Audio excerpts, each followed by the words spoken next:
warahmatullahi wabarakatuh. Halo semuanya, perkenalkan saya Fitriani Pratiwi, mahasiswa Universitas Setiabudi Rangkas Bitung.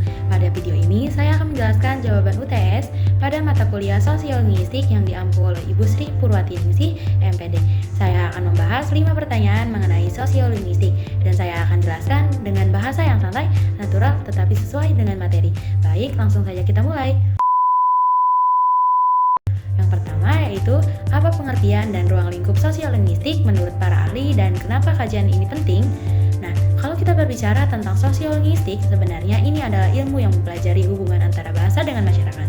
Para ahli seperti Fishman mengatakan bahwa sosiolinguistik melihat siapa berbicara, menggunakan bahasa apa, kepada siapa, dan kapan. Artinya, bahasa itu selalu dipengaruhi oleh situasi sosial.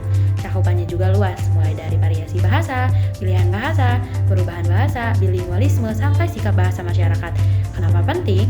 Karena lewat sosiolinguistik, kita bisa memahami kenapa kita menggunakan bahasa berbeda saat berbicara dengan orang tua, teman, dosen, ataupun di lingkungan formal. Jadi, bahasa itu tidak hanya soal kata-kata, tetapi juga tentang bagaimana kita menyesuaikannya dengan status atau dengan sosial kita di sekitar.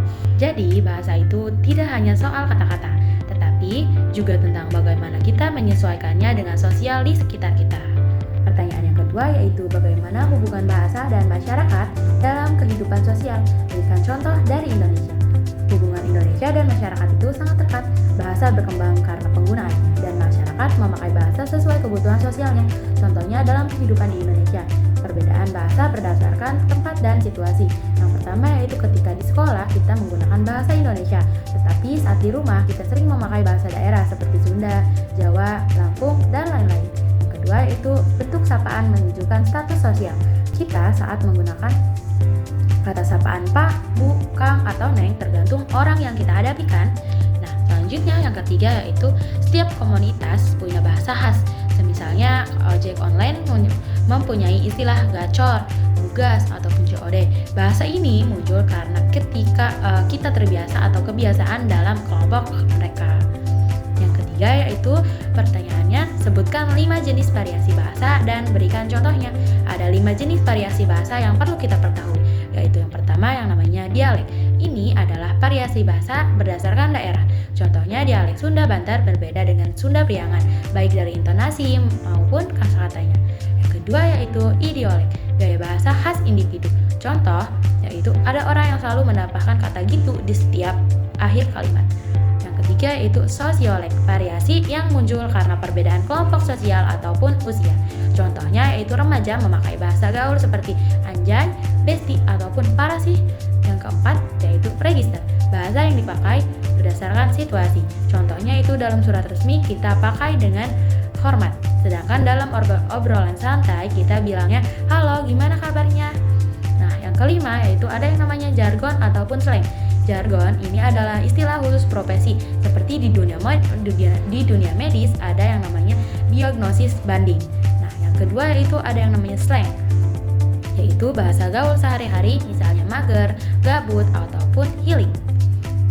Yang keempat yaitu pertanyaannya, bagaimana bilingualisme dan diglosia terjadi di Indonesia dan apa perbedaannya? Jawabannya yaitu bilingualisme itu terjadi ketika seseorang bisa menggunakan 2 bahasa. Di Indonesia ini sangat wajar karena kita punya bahasa daerah dan bahasa Indonesia. Misalnya, di rumah kita pakai bahasa Sunda, sedangkan tapi ketika kita berada di sekolah, kita pakai menggunakan bahasa Indonesia. Sedangkan diglosia lebih ke penggunaan 2 bahasa atau 2 ragam bahasa yang punya fungsi berbeda.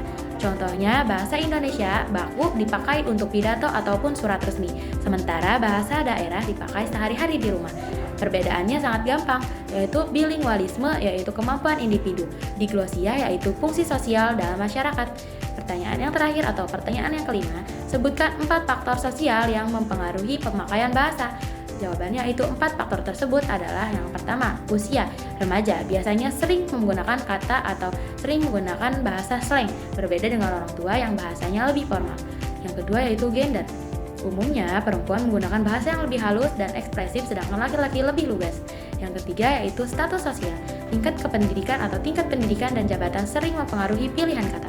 Contohnya, orang yang bekerja di kantor sering memakai istilah efektif, valid, relevan, dan lain-lain. Yang keempat, ada yang namanya profesi. Setiap pekerjaan punya bahasa atau jargon khusus, misalnya guru memakai istilah RPP, assessment, kompetensi dasar, dan lain-lain.